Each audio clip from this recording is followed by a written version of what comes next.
Запрошуємо приєднатися до нашої розсилки. Скануйте QR-код, щоб підписатися на нашу електронну газету та отримувати оновлення про інформаційні сесії для новоприбулих, корисні ресурси, культурні та громадські заходи. Будьте завжди в курсі подій та можливостей нашої громади. A diverse healthcare background. So some may be physicians and some may be other healthcare practitioners. So as I've prepared this presentation today, I'm going to touch on that, although primarily within my role. It is definitely, I work primarily, my background for many, many years has been nursing, and that is definitely my area of expertise. But I will touch on some other things. I'm going to do a presentation. If there are questions that come up, then I will be glad to take a few questions as we go through. But I will allow quite a bit of time at the end for some interactions as well. So we can definitely do that. So if you want to put them in the chat, then I know that Nanda's going to be watching that, and we can definitely take some. So I'm going to share my screen and put on a PowerPoint for us to go through, and we can get started. And I will share that with you. So let me just make sure that you can see my screen nicely. Let's go with that. Let's make sure that you're actually seeing it. Okay. Can you see that okay? Can we see some nods or some acknowledgement? Can you see that? Can I get some hands up or anything? Yes, I can see that. Yes. Okay, perfect. Okay. So just the title screen there, I've just called this Pathway to Practice as a Nurse in Alberta. And just for reference, you'll see this a few times, just my contact information. For reference, I always tell people this. People often ask me, how come you've got no credentials after your name? Well, it's because, and this will be relevant to the conversation today, because I'm no longer what we would call a practicing nurse in Alberta. I would come under the retired category in terms of, obviously I'm not retired from working because I'm obviously doing this, but I no longer work in the clinical sector. So I no longer actually work as a clinical nurse. I'll share with you probably as we go through some of the things that I've done during my clinical practice, but I no longer work as a clinical nurse. So as such, as a non-practicing nurse, I don't any longer put RN or my other credentials after my name. So it doesn't cause confusion that I'm not any longer practicing as a clinical nurse. So that's why that isn't there. Although I do have, I'm almost embarrassed to say 30. Well, my son is going to be 36. And so probably closer to 38 to 40 years worth of nursing before that. And you're quite welcome to say that I don't look old enough to have done that, but it is quite true. So let's move on. The next thing, with the Alberta Association of Nurses, we always do a land acknowledgement at the beginning of any of our presentations. So I'm just going to read a land acknowledgement as part of our presentation. So in the spirit of truth and reconciliation, the Alberta Association of Nurses acknowledge that we live, work, and play across the province of Alberta. We acknowledge the traditional lands of the First Nations Treaties 6, 7, and 8, Métis regions, and the Inuit people. We recognize the Indigenous people who for generations have been the traditional keepers of these lands. I'll just pause there for a moment. Unfortunately, this picture, no matter how many times I copied it, it's a bit blurred. So nursing in Alberta as an internationally educated nurse. And I chose this picture because in this picture, who is the internationally educated nurse in this picture? We can all make assumptions as to who an internationally educated nurse is and what they can bring to truly enhance the care and practice in Canada. We all practice within the standards and practice guidelines of the colleges and professional licensing bodies such as CLPNA, which is the body that governs licensed practical nurses, CRNA, who governs registered nurses, CRPNA, who takes care of the psychiatric nurses, and also the College of Midwives. So in this picture, sometimes people have assumptions about which of those nurses would be the internationally educated nurse. But in this picture, it's actually the blonde nurse who is the internationally educated nurse in this particular picture. So that's why I particularly chose that picture to represent what the internationally educated nurse looks like. This is also a picture within Canada. We have nurses from all over the world. And tonight, obviously, we are talking about nurses from Ukraine and what you can bring to the Canadian nursing field and your own home experience from what you learned in your home countries. And each of us, and obviously myself included, if you recognize my accent, I was originally from the UK, and I myself am an internationally educated nurse. But I come across nurses from all kinds of countries and all kinds of backgrounds, and every single one brings something unique and special to Canada in terms of what they've learned, the life experience they've had, the types of nursing, and everything they bring to Canada to make it richer in terms of its healthcare demographic.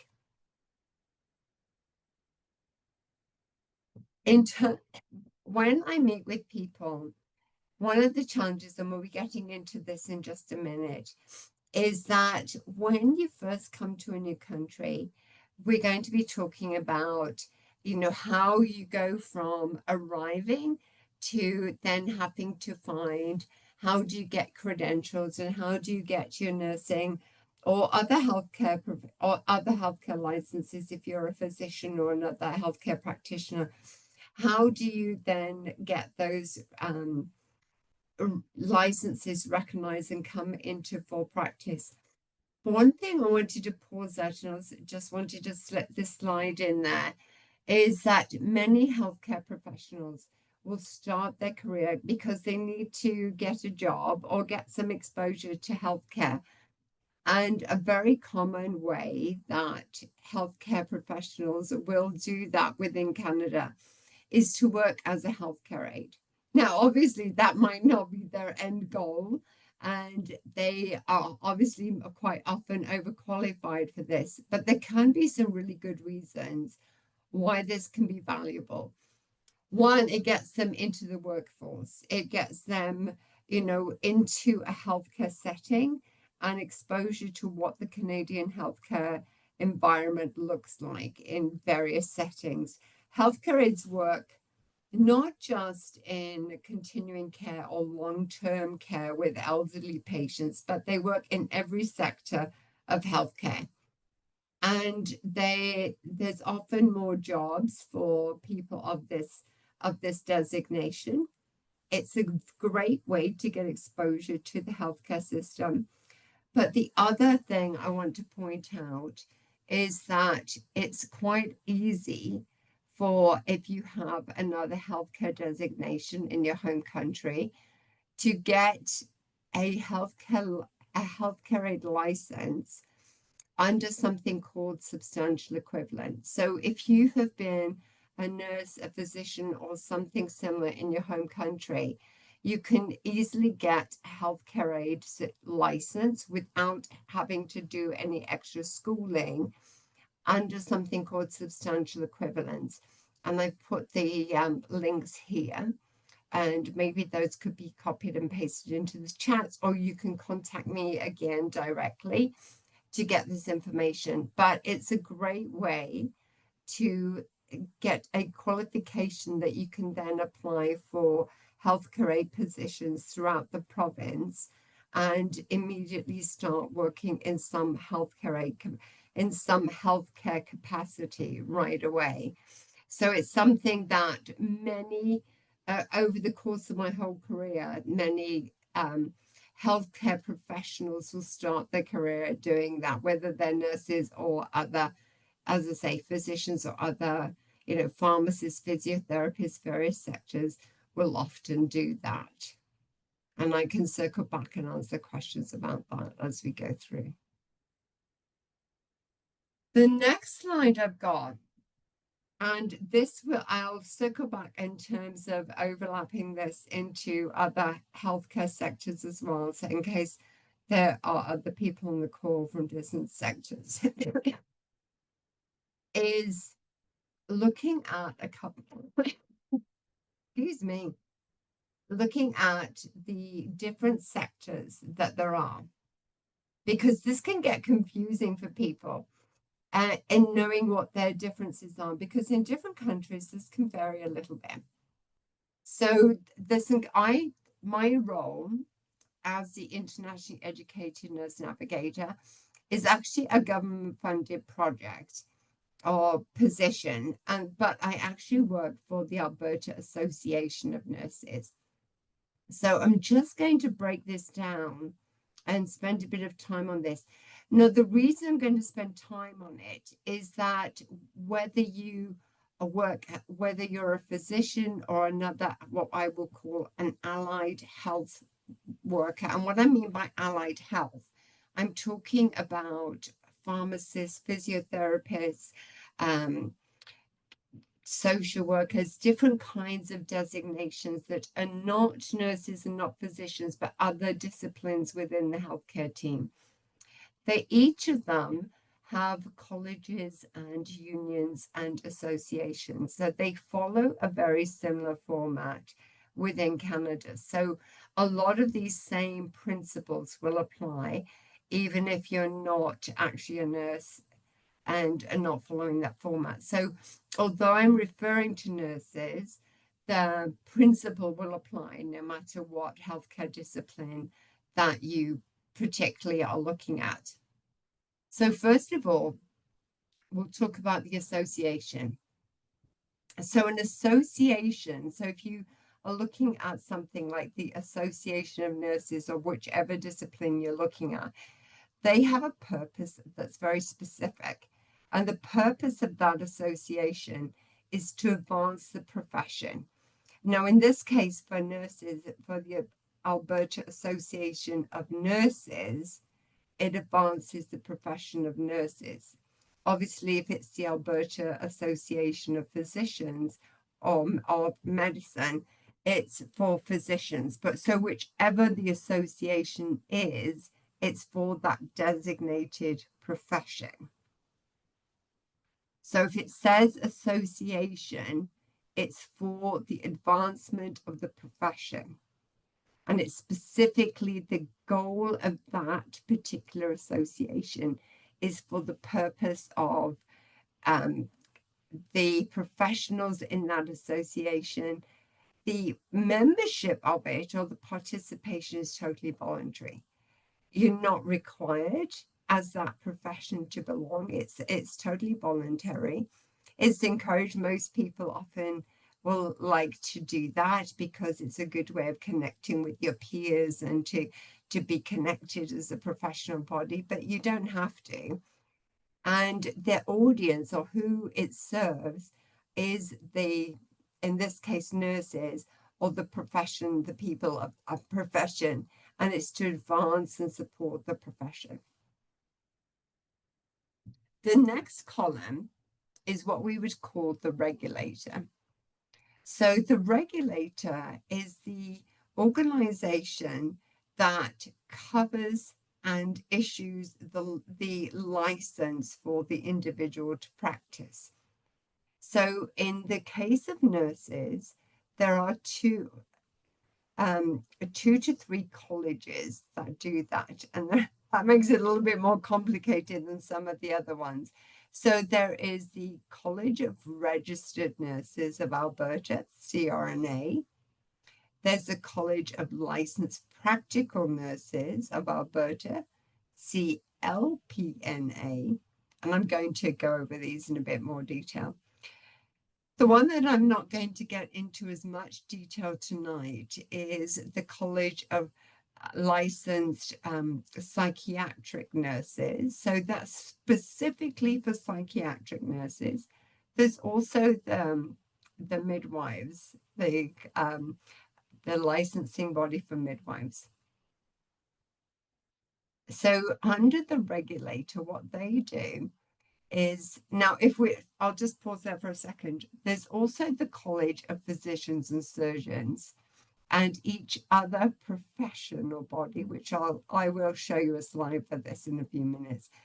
They each have a regulating body or college that regulates their practice, that issues their licenses and regulates their practice. So the difference between the association and the regulator is the regulator issues the license. So you can't practice as a nurse or a physiotherapist or a pharmacist or a physician in a particular province unless you actually got a license. And to get that license, you have to be licensed with that regulator or that college. But their overall objective is actually to protect the public. Their goal is to make sure that every person that's registered with them has the competency and the training and is safe to practice and has the appropriate education. Now, the difference here is it's voluntary to be a member of the association, but you have to have a membership or have to be registered with the regulator if you're going to actually practice in the province. Their audience or their target is the public, so their duty is to protect the public. Is that clear so far?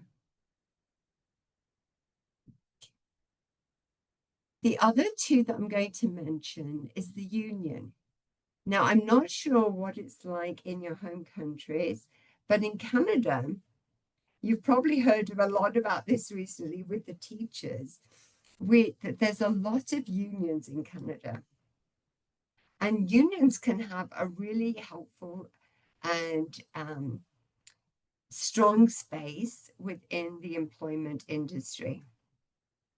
Unions are really good in the sense that they help to create safe workplaces, equitable workplaces, that everybody gets a fair chance at jobs, and that the environment is that they work in, because you probably heard recently about teachers saying, you know, we need to have enough teachers to make sure that class sizes are reasonable and so on and so forth, and that we're getting paid recently. So the unions are very much involved with that piece of things.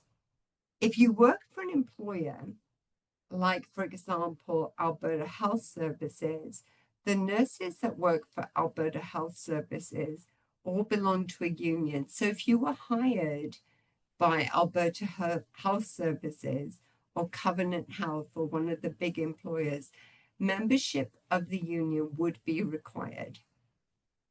You can't say, oh, I don't feel like belonging to the union. It's actually a requirement. And the union's role is actually to assist the union members. So their whole purpose for being is to help. Oops, I've gone too far. I shouldn't have clicked that. Let me go back. It's to actually help the union members. So again, they are for, in this case, the nurses. So the last one that you're going to come across is the employer. So the employer would, in most cases, might be a hospital, it could be a clinic, it could be a long-term care setting. So their role is to hire and pay nurses, could be physicians, could be pharmacists, etc., for their work. Now, it might seem odd, but the participation that is voluntary, because most of us think, well, we have to have a job, but the idea is that it's you can actually say, no, I don't particularly want that job or that employer. So that's the idea, that it's voluntary. And the overarching role of the employer is not to provide jobs, but to provide patient care. So let's go on to the next slide. So this is what I was going to show you in terms of, just for the sake of anyone else that's on this Zoom call tonight that might be from a different discipline. So I'll give you a moment to have a look at this, because I just put up a couple of examples and I'll let you have a look at that. And I'm just not sure in terms of how many people we've got that might be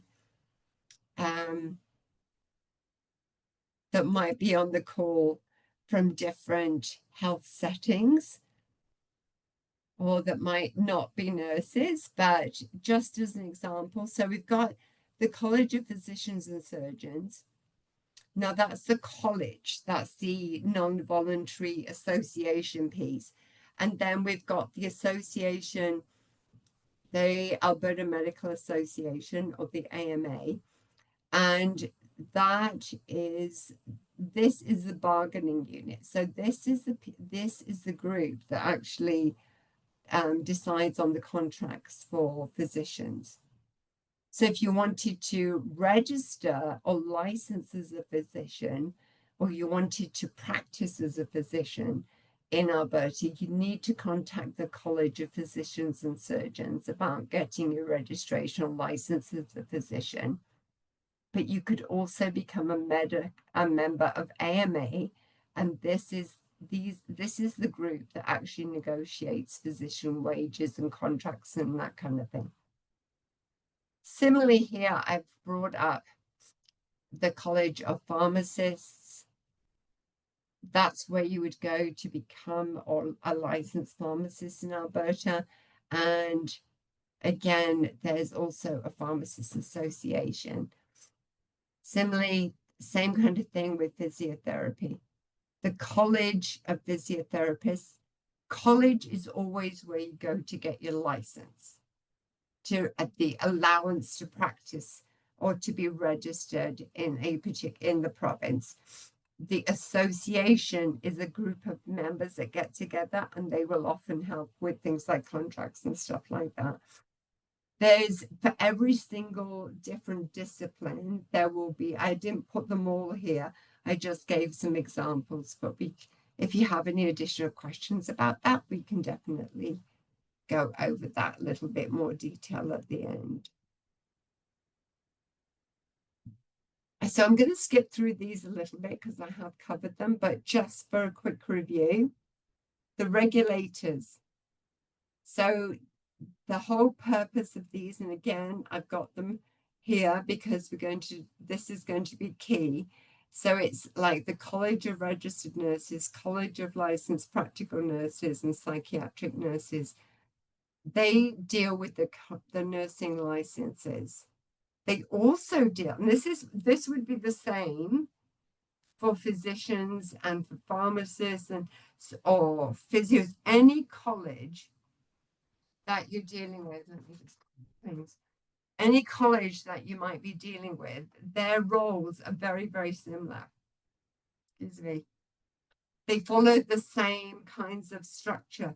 How they do it and who's all involved, it might be a bit different, but the overall concepts are very much the same.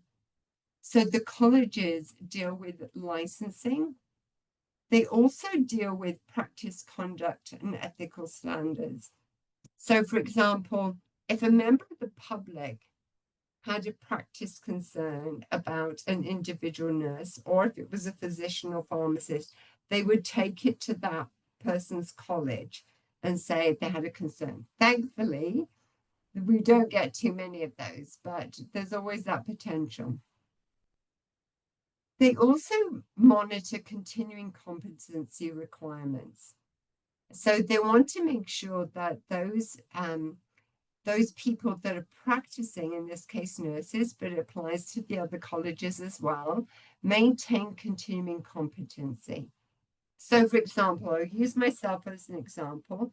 Now, if I trained as a nurse 30-something years ago, I can't just think that in 30-something years, nothing changes.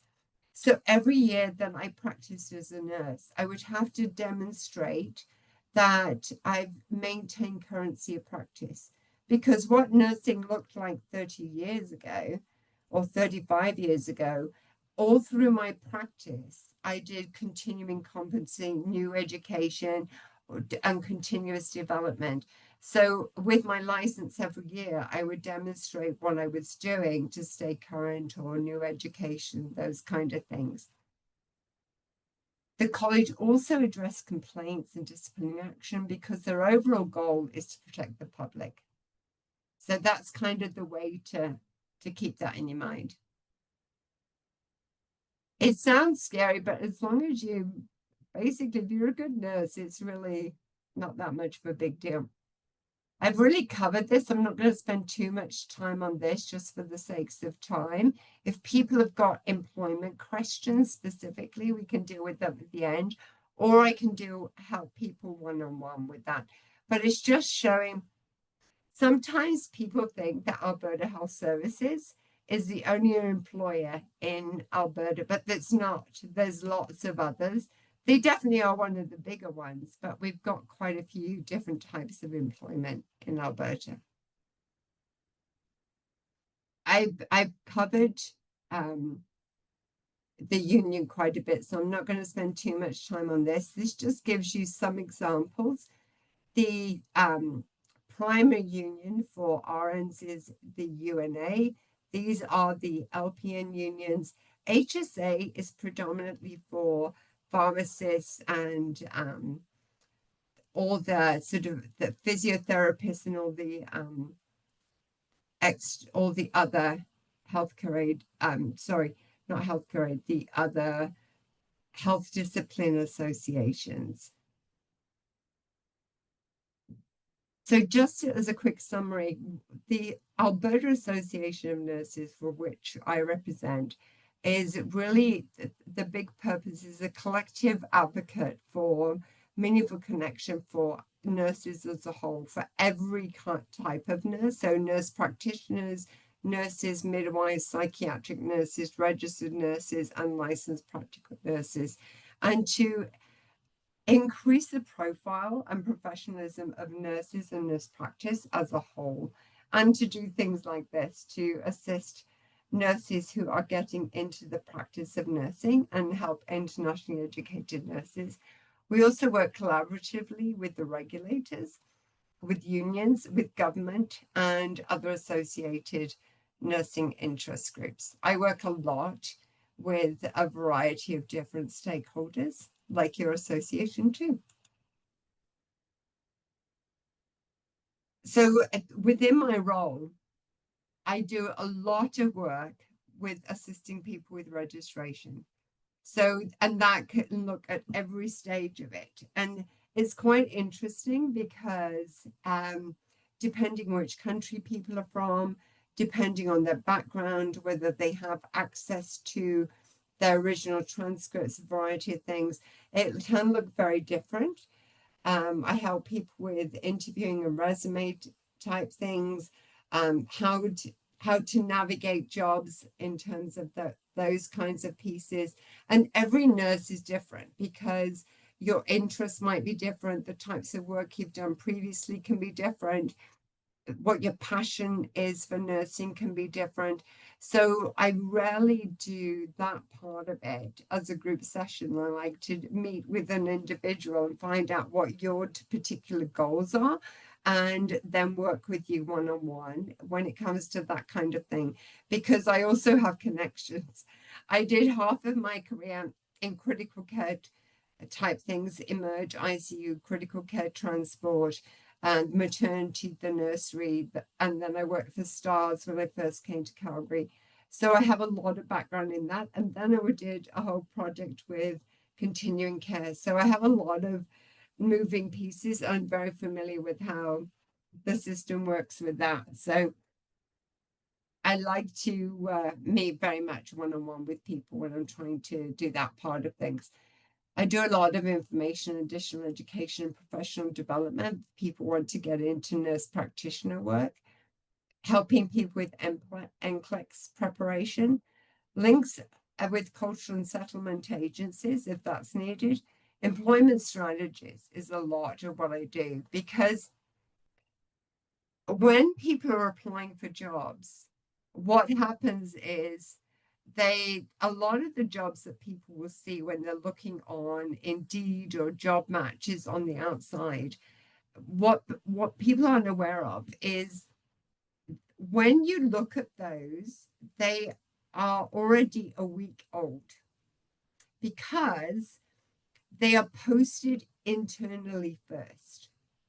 So any job that you're seeing on a job board has already been posted for a week internally within an organization. So one of the things I spend a lot of time doing is teaching people how to get around that. So, because a lot of people contact me and said, I've applied for all these jobs and hear nothing.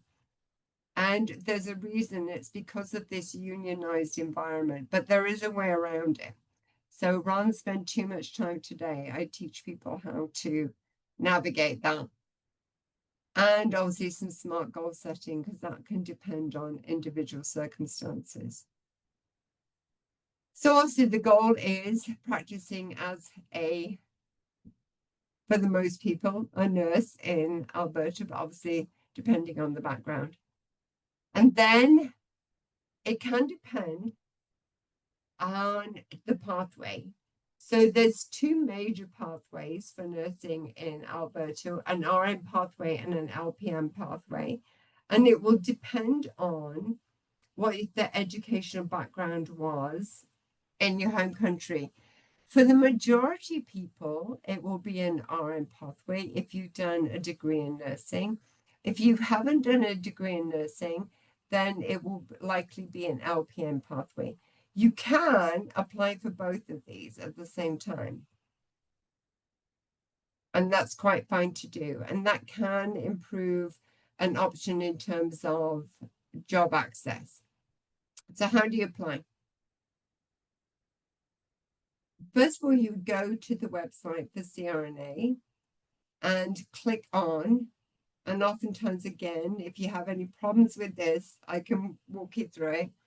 You go to the College of Nurses of Alberta. You click on it and just simply start a profile. It's that straightforward. So you create an account, you confirm your competency, demonstrate eligibility, prepare for practice, and pay the fee. So there's a very much a step-by-step guide when you click on it. It shows you step-by-step what to do. And if people have problems with that, I can definitely. So confirm competency. This is the step 2 piece. Okay. I'm not sure. Maybe somebody can show me by a show of hands or putting their hand up whether in the Ukraine or anybody's ever taken NCLEX. It's in some countries they do it now anyway, routinely, but not all countries do. So the first pathway is if you've passed NCLEX already. And then it's a pretty straightforward active registration. The second pathway is if you have current and good standing registration in one of these countries. Obviously, the Ukraine is not on that list. And the reason why these countries are on that list is because of a couple of reasons. There's two reasons those countries are on that list. Some of those countries, like the US and the UK, Australia, and New Zealand, Ireland, they have very similar education to Canada. And historically, nurses from those countries have come to Canada, and they've gone through it so many times. They know that they are very similar. And nurses from the Philippines and India and from Nigeria have been coming to Canada on a regular basis. They have gone through their transcripts and done the NNAS process so many times. They have compared it enough that they are able to say, okay, if they're from that area, we're okay with their pathway. And they go through the process fairly quickly, just because of the volume that they've dealt with in the past. So they tend to go through it fairly quickly. Equivalent education verified by an accepted organization. Now this is where NNAS comes in. So if you're able to get your education verified by NNAS, then the next thing they'll do is give you permission to write NCLEX. So there has been some question recently, and I'll come back to it at the end, about whether or not you can actually get hold of your original school or whether they will release your documentation. And I'm going to speak to that at the end and what process I'm working on in order to get that done for people.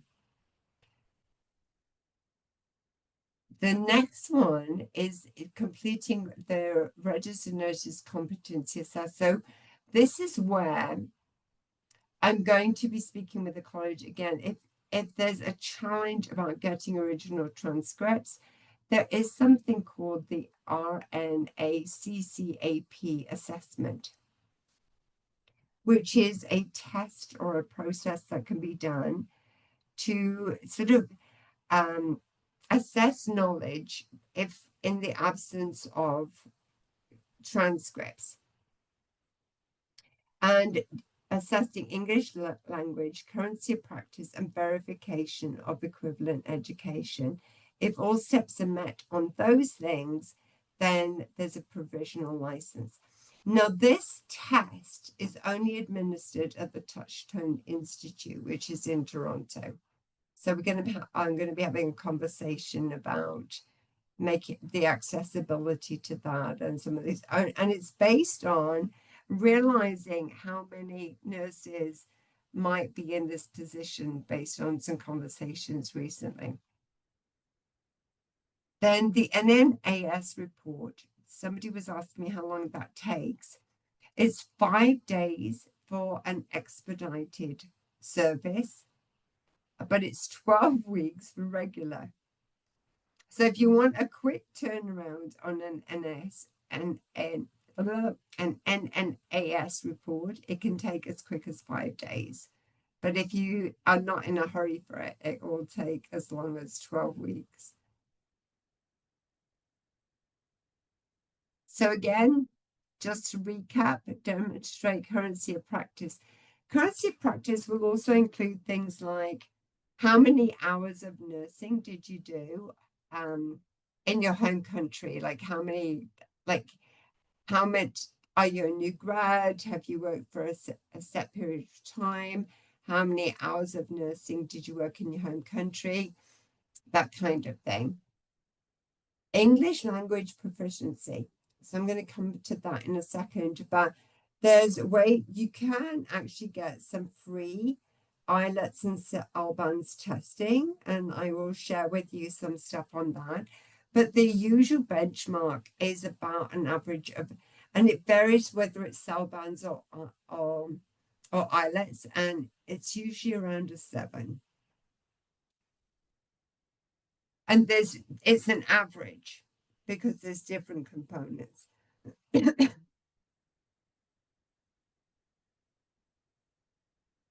This here, I'm just going to show you for the total number of hours. If they're looking for practice hours, they're looking for 450 in the last 2 years. or 1125 in the last 5 years.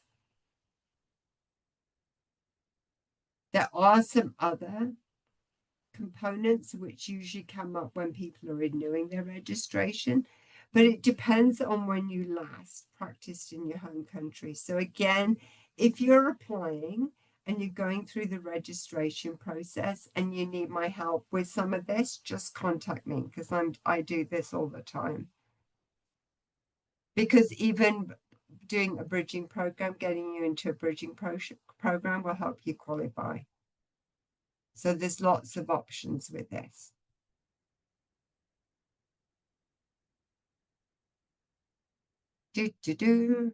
Another piece that they'll ask for is a criminal record check. And then they get you to attest to the fact that their information is true. I usually ask for fitness to practice, that, you know, that you're physically well enough to do the job. There's something, and this is both true for the LPN program and for the RN program. Both of these courses are on there, and it's something called the jurisprudence course, which is like it's a bit like an ethics course, and also a protection of patients from sexual abuse and misconduct course. Those are required, and they provide them. They're free, and they just have you fill out those modules. The other thing that nurses in Canada in general are required to do is, once you're registered, to purchase liability protection insurance. It's not overly expensive. You can purchase it directly from CNPS, and this is true again for LPNs and for RNs. But if you are a member of AAN, then you get it at a reduced rate. So it's one of the perks of being a member with AAN. We also give you lots of other perks on car insurance and house insurance and utilities and all kinds of things, as well as the free webinars and other things that we do. So definitely worth thinking about. So what happens if you don't meet the requirements? So if you get stuck and you're like, I don't think I have this, or I'm stuck on this part, definitely contact CRNA. They are great at helping, but you can also contact me as well, because I can definitely help you with, sometimes it's really minor. It could be just something that was entered wrong, or, you know, it's quite simple, or I can definitely help you navigate that process, because it's definitely things that I do all the time. So the biggest thing is don't panic. It's not the end of the world. Yeah, it's easy to say. It's easy to say, don't panic. But all the time I'm receiving some additional requests from the CLPNA, I'm getting panic all the time. Yes, exactly. Yeah, you know my situation with CLPNA. Yeah, it is very, I know. It feels so stressful at the time, but It's very stressful. Yeah, it does. But I always have the philosophy that, you know, no one's going to die over it. It's like, okay, seems like a big deal right now, but we're going to work through it. And to be honest, Elizabeth, I don't take no for an answer. So let me do the worrying about it. Give it to me, and I will fight the battles, because I don't take no for an answer. So I'm trying to contact my college, but they responded that they have no idea about this full curriculum, which is required for CLPNAs. I just found in the internet some file like similar to what that the CLPNA wants from me. I just found this file and sent to my college. So now they just I guess they thinking about it, what to do. Because it's very stressful to get the full detailed curriculum, what is required for CLPNA, as I know. I don't know about registered nurses. Yeah. So yeah, I have a call in with them.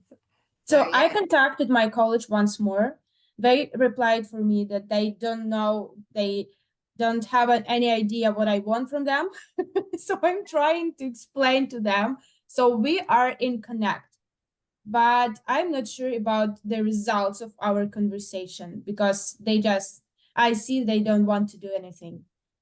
No, I will be like, I have a call into them because tomorrow is a holiday. I have a call into them, so I'll be speaking to them on Wednesday. Thank you so much. Yeah, no problem. Hang on a second. Okay, LPNs. A lot of the LPN pathway is fairly similar to the RM pathway. So it's fairly similar. So you apply through CLPNA. So they have a specific link on CLPNA for the IEN application, and either it's through, you can provide them with an NAS report, or you just provide the documents directly to CLPNA, and they will review those things. They accept the WES course by course evaluation report.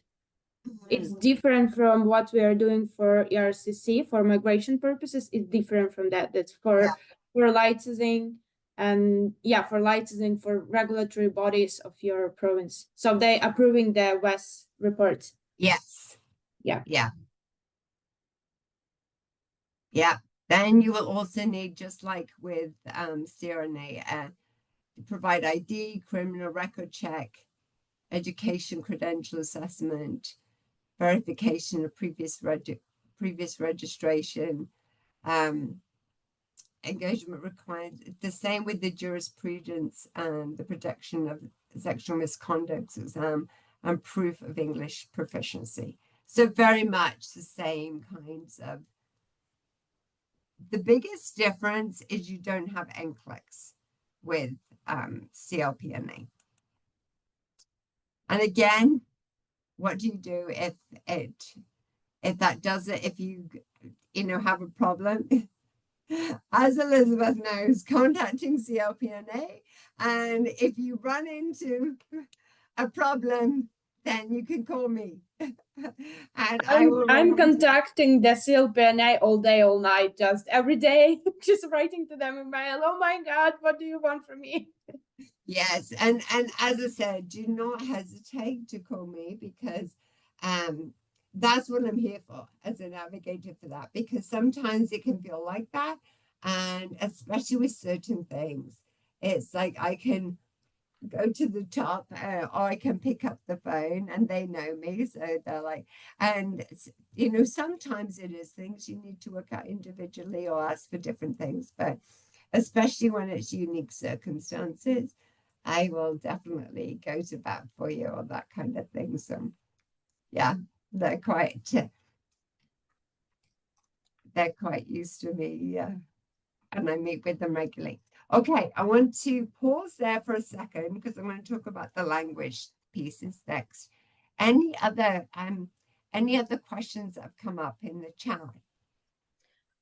There is no any questions in the chat, but if somebody has a question, please hands up, and I will see your hands up and ask you to unmute. I have a question about, but it's not really about the previous topic we talked about. I have a question about the rural nurses pathway. Do Lydia, are you know more about this? Because I know that if you would like to work, if you are an international trained nurse and you would like to have recognition here and then work, you might go through some rural pathways. So I would like to know more about these pathways. Can we circle back to that at the end? Because I'm going to talk about bridging programs. Have really limited time, and we would like to let Lydia continue with her presentation, and then we will have in the end time for questions and answers. That's a really good one. Yeah, it's good to know that you're interested in that. Okay, don't let me forget, but yeah. Oleg, Sorry, I have a question about report. NNAS, ICAS, or WES. What is the better way to recognize your credentials? Either one is equally accepted. I know that you can get an NNAS report but expedited within 5 days, but either one is equally accepted. It's easier, but if you're talking about ICAS, what is Albertan credential assessment, yeah? They provide just, let's say, degree. They compare your education and provide you degree, but nothing about compare each subject. Yeah. Why it's like about nothing. They like approved your education, but how NAS or some regulatory organization can compare your education if it just like you have some like a master degree or bachelor degree in some kind of arts or whatever. Yeah. It's West tends to be broader, and NNAS is nursing specific, so it depends on your preference that way. If you want to do it once, then West can be good for that point of view. The NNAS one tends to be more nursing specific. But if I was going to do the NNAS, I would do the expedited one because otherwise it can take ages. Okay, it can take up to 12 weeks. So that would be my only consideration. I would, get the expedited version just because I'm impatient. But yeah, I think, but you only need one of them. You don't need both. Okay, just once. Yeah. Yeah. Yeah, for sure. Thank you. So moving on to this, now you can you can Google or search for or you can contact me again for the IELTS or the CELBANS links. That either one is perfectly acceptable. It really comes down to personal preference in terms of what certain people like one style versus the other. However, this particular language program I highly recommend. There are some restrictions if they don't accept Canadian citizens and they don't accept people that are on a student, I think it's a student work visa. But if you are a refugee or if you are on a work permit or if you're a permanent resident, you can apply. And it's excellent. It's a CELBANS based, it's government funded, it's free, and it is specifically for healthcare providers. You can log on and start the program any Monday. You don't have to log on a Monday. You can register for it and then it'll start any Monday. So there's a variety of them. There's also one for physicians and for other healthcare providers as well. On my slide, I specifically have it for nurses, but on the website, it also have them for other disciplines. So what it does is it enhances English language in every capacity. So it both in speaking, reading, writing, and listening skills, but it does it whilst practicing nursing at the same time. So you can be on your computer and it will bring up I don't keep touching my computer. It will bring up a patient avatar and you get to interview and interact with the patient avatar. So you're practicing nursing skills at the same time as practicing English. So that's why I really advocate this, because if you are wanting to, and it does it in a Canadian format. So it does it in a Canadian assessment format. So you get to go up in levels, just like a video game would, and you can practice at your own speed. No one watching, you can just do it at home on the computer. So it's really good. I recommend it for anyone, even if they've got good English. It's a good way to practice nursing. So if you are eligible, it's free. I would really encourage you to do it. So definitely worth doing. And there's also strategies for CELBAN there. So the program is out of Nova Scotia. It's the Professional Communication Skills for Nurses. It does require a minimum of a CELBAN 6 to get into it. And it's an 8-week online self-study course with 4 to 6 hours of weekly independent learning. It's supported by a facilitator who will provide feedback and assignment grading when you're done. Oops. And for more information, you can reach out to them. There we go. And oops.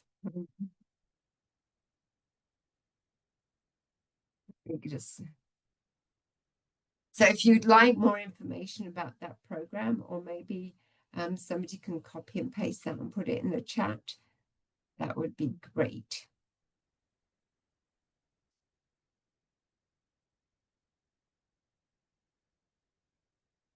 Let's see if I can. If I click on it, it just opens up the website. Or if somebody else wants to copy and paste it and put it in the chat, that would be great.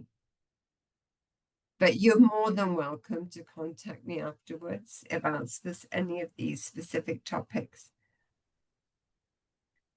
Yeah, I'm copying and pasting every link that you. Oh, perfect. Thank you.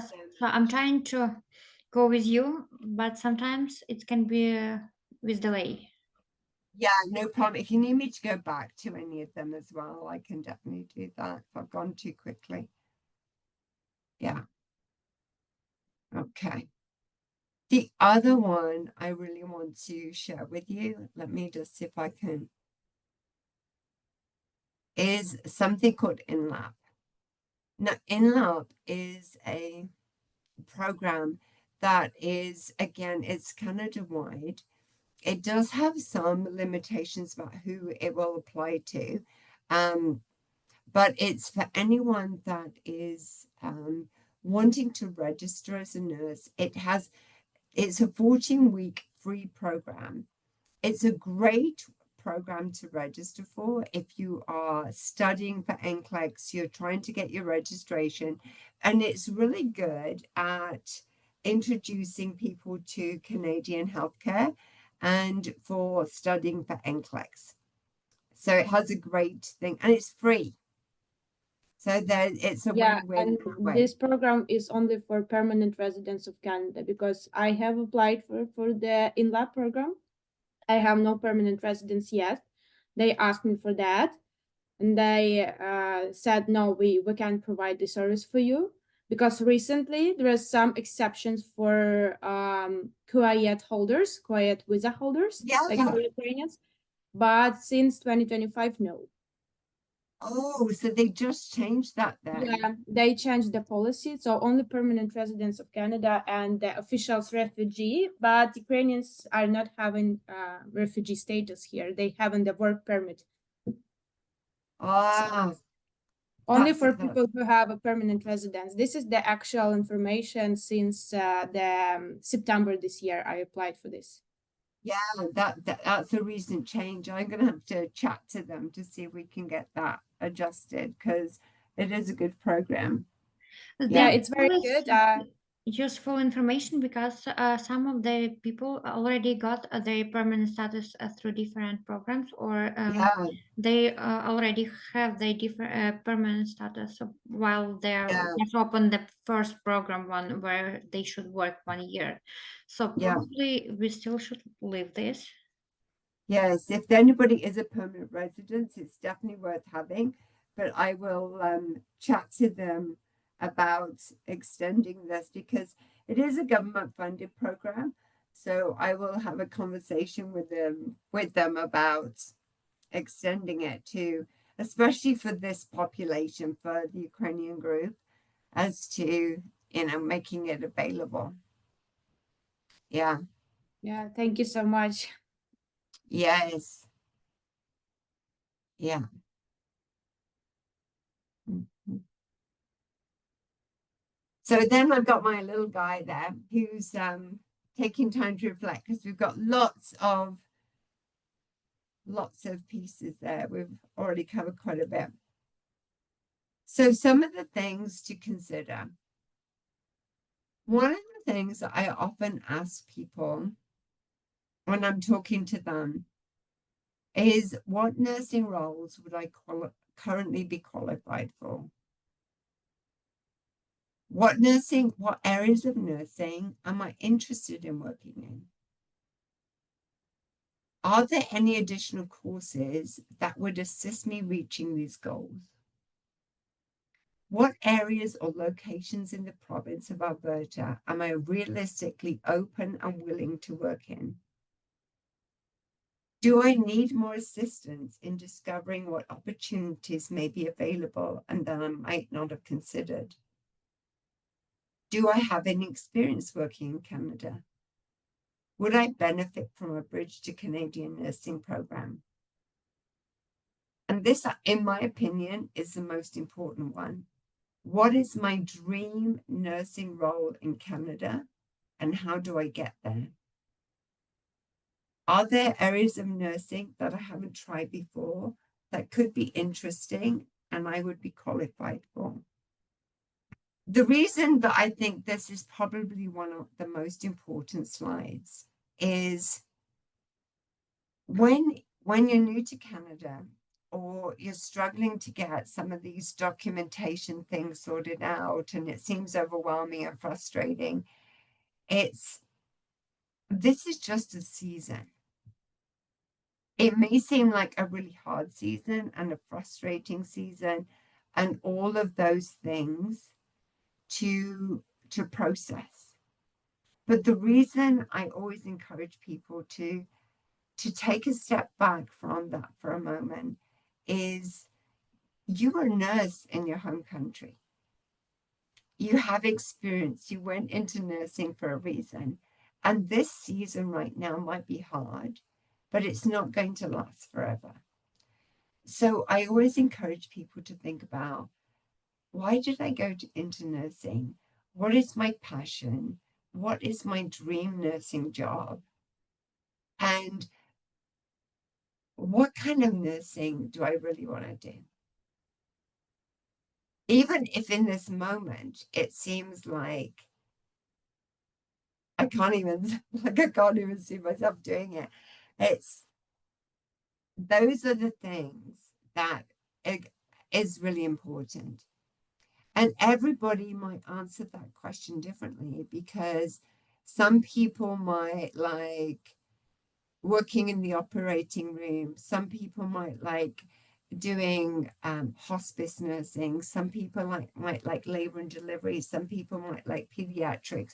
Everybody's answer may look different, but having this in mind is really important. And yet there also might be things that you've not actually thought about before until it kind of comes up. So I really encourage that part of things because this piece can really help you when it's frustrating to know where you're going. It's like running a marathon or training for a marathon. I don't know any of you have been athletes, but there are days where you think, I don't know why I decided I was going to run. Then from there, it can help you in terms of what other courses or what other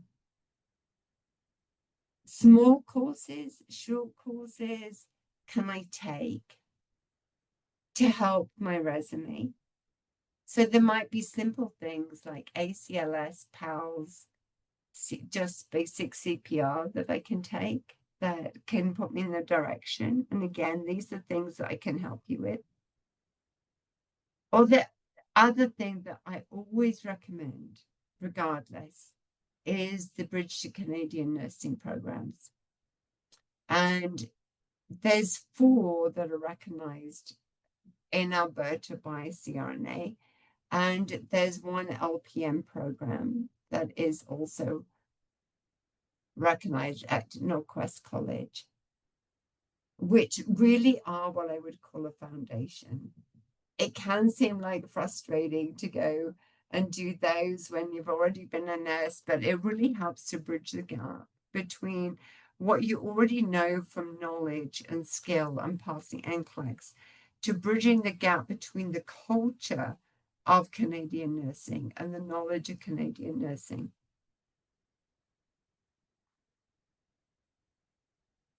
And these courses, I would, are such a great investment. The P2P one at Bow Valley College in Calgary is the shortest of them, but there are a variety of other ones. And as I said, there is also an LPN one in Edmonton. These are the arguments that I'll, that initially that people will come. It's like bridging may sound great, but how can I afford that? So financial restraints can be a common concern. But I often go back to this picture here, that it goes back to building a house upon a rock. This is the house built on a bridging program. The investment made now will ensure that your chances of a successful career in the future will be solid and strong.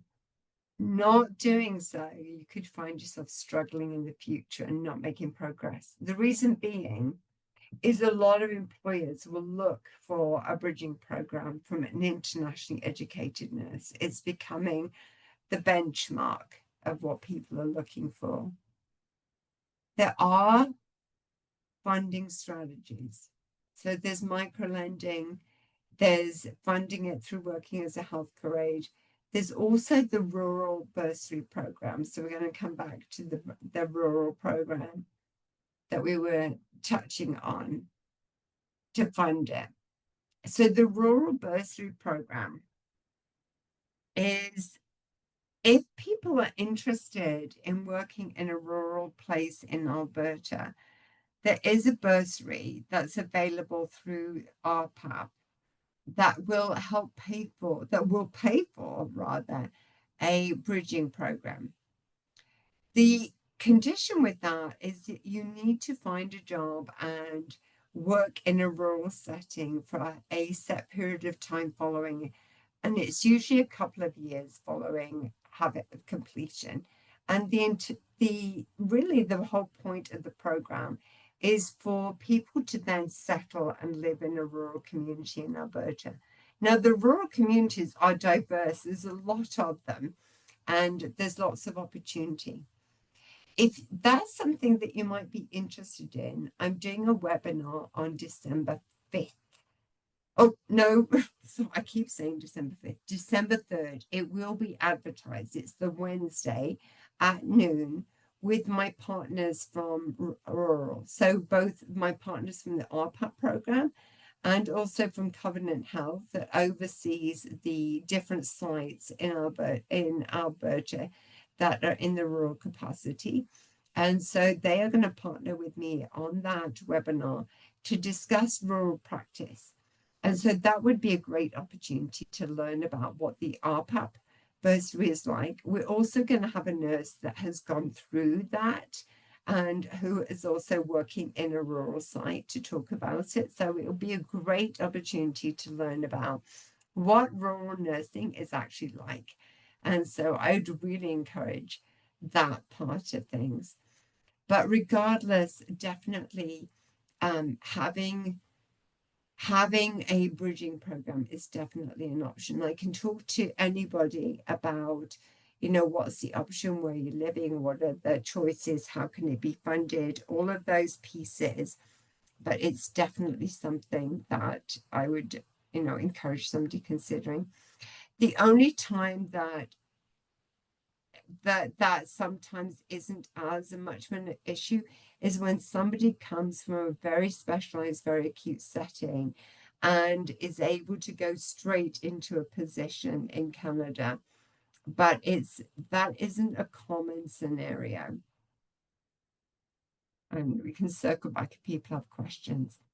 So that is my final slide. I'm going to put my contact information and my IEN email in the chat here. The IEN at Alberta nursing.ca, and also my Lydia one. And then if people have questions, then we can definitely open up the floor.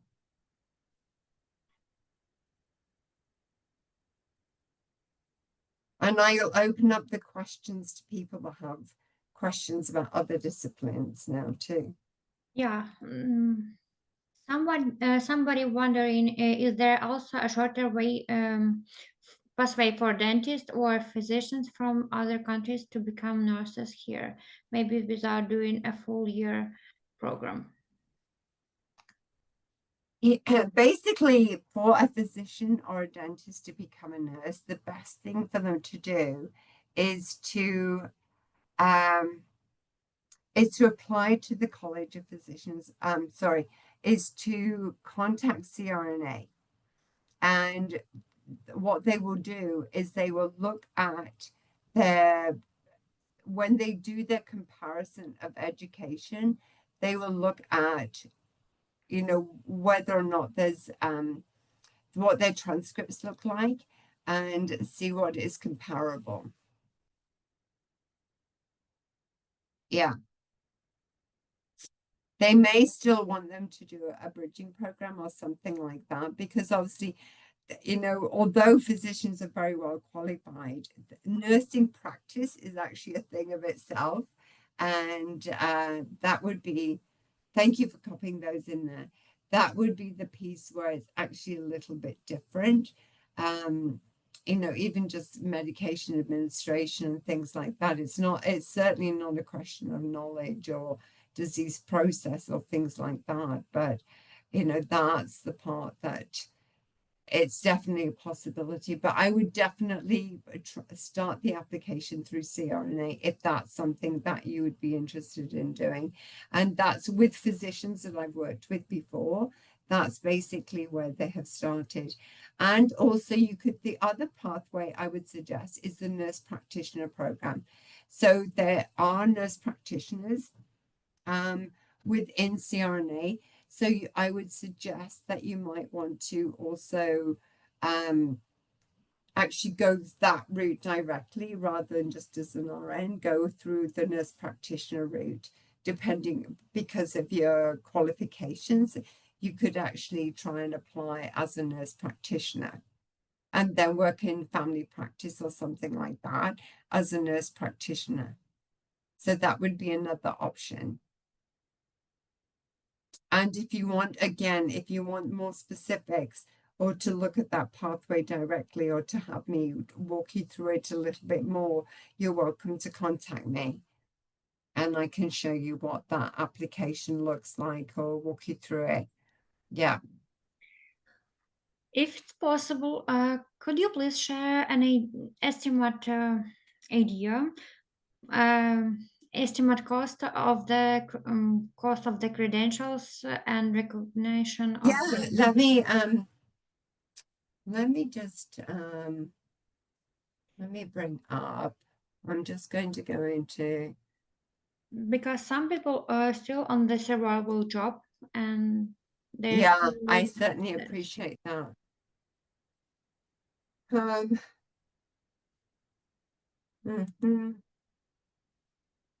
The registration itself it's difficult to say the whole piece because the registration itself is around, to register is around $600 for a registered nurse for the year. But then you've got the WES application, some of those things. So I think if you allowed, and the CNPS, the insurance and stuff, I think if you allowed $1,000 for all of the little incidentals, that would probably be about reasonable. And you also mentioned about NCLEX. It's test for... Yeah, and I do provide some free resources for the NCLEX prep and stuff like that. Okay.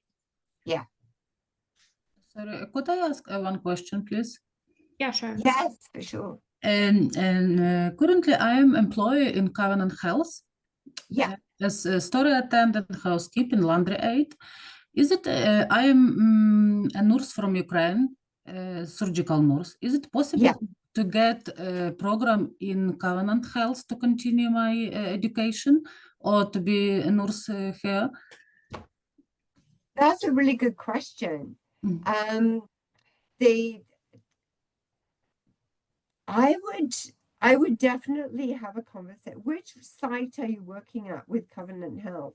I am working St. Albert, Home, and St. Joseph, Edmonton. Then I would have a conversation with your HR department and actually ask them, because or email me directly and I will find the information for you. Okay. So you can contact your HR department, because they may well do. They may have bursaries or resources for you.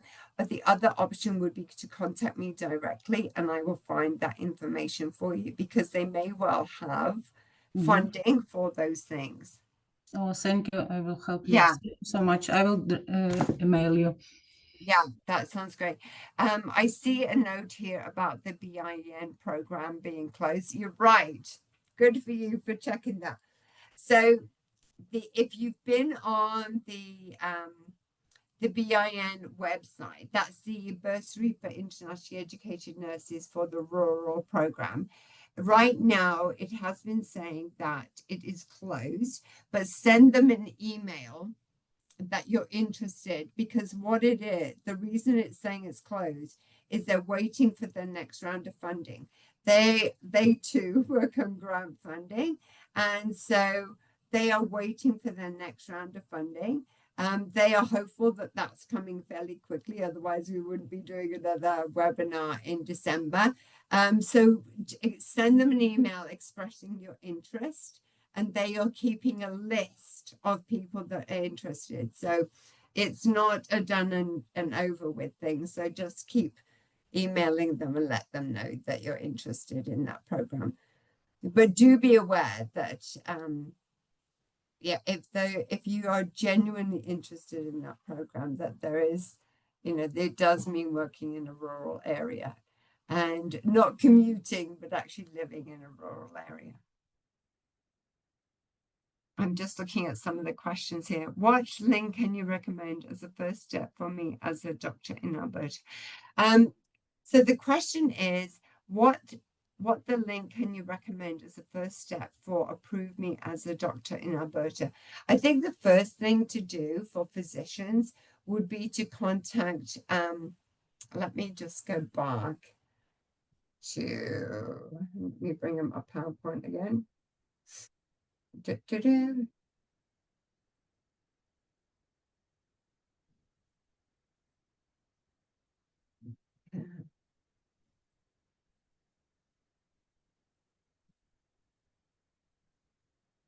me go back to the appropriate slide.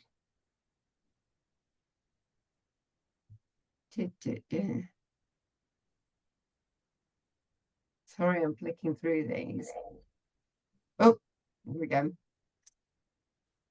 So for the question regarding physicians, I put the slide back up here, would be this one here, the College of Physicians and Surgeons.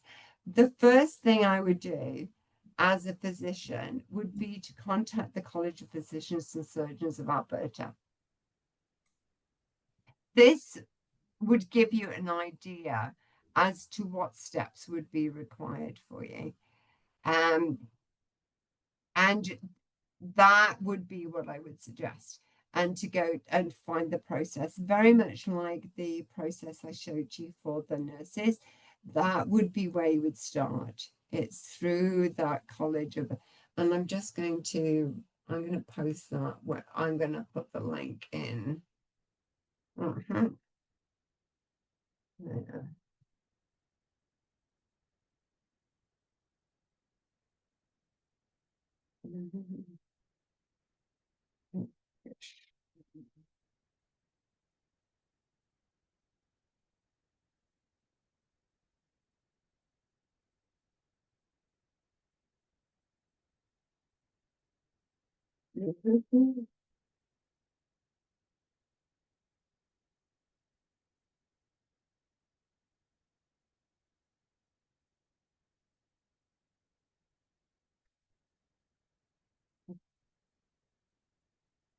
Thank you for putting that in there. Yeah.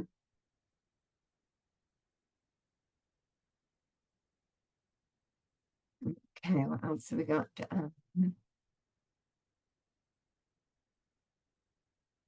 What's the next question? I'm a Canadian citizen working as an LPN at Alberta Hospital, wondering if I can do any bridging or evaluation of my nursing diploma from Ukraine to see if I can get an upgrade. Oh, this is a good question. I'm a Canadian citizen working as an LPN at Alberta Hospital, wondering if I can do any bridging or evaluation of my nursing diploma from Ukraine to see if I can upgrade to RN. With this question, Tatiana, I would suggest that the short answer to that question is probably yes, you can. If you email me directly and let me have a look at, and send me if you have a resume or something, I can have a look at what you have, and then I can make a recommendation as to what programs or what your options would be. Does that help? Because yes, that it's not actually that complicated, regardless of whether you're no matter what scenario for any LPN to go from an LPN to an RN or to upgrade, you can definitely do that. But if you let me have a look at what your previous education was or where you're working or things like that, it's definitely possible to do that. And depending where you're living, where I would recommend and that kind of thing. So if you just send me a message, I can definitely look at that for you. The next question, please, could you share the link for rural area nurses that will be held on December 3rd? Okay, I haven't done the posting yet for the webinar link. So what I would suggest doing is I'm going to share with you is where it's going to be, where you need to look for it.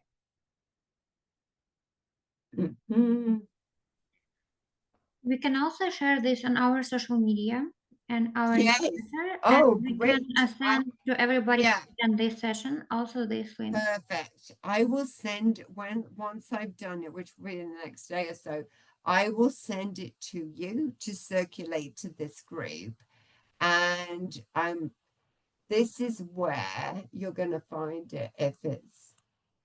It will be on this page and on our IEN social media. It'll be on that page, and I will send it on our social media too. So, but I will send it to you so that you can circulate it as well. Would it be possible to share with us your presentation? I'm sorry? Would it be possible to share with us your presentation so we can also spread it between the people who attend this session? Yeah, for sure. Like you mean the recording or the No, the presentation as a file, so it can be clickable. PowerPoint? Yeah, Yeah, for sure. Yeah, I'll send it to you. thank you. And if we don't have any more questions, I would think like. there's, yeah, I Yeah, think there is one. Hello, how I can verify my work experience from outside Canada during the registration process? Also, who can I reach out to learn more about the rural nursing? We already talked about this. Yeah. Um, I think Can yeah, I I think- ask? Yes. Oh, can I ask a question? Natalia. yes, for sure. Yeah. If I have nurse diploma and then physician diploma, but I can't prove my nursing experience just because I have been working like physician last year. Is it crucial, as I understood, to prove a nurse experience to apply for international education nurse? Do you have any documentation for your education, or do you have anything that you can?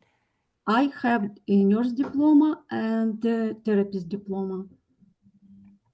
Then that would probably, even if you haven't got that, like that alone will get you started. Mm-hmm. Yeah. Okay. Yeah, Thank that would you. get, yeah, those things would get you started. And I would start an application with those. And if you run into any roadblocks or you know, because the worst that would happen, we'll have to look at some bridging programs or something like that. But just reach out to me if you get stuck with something. Okay. Thank you so much. You're so welcome.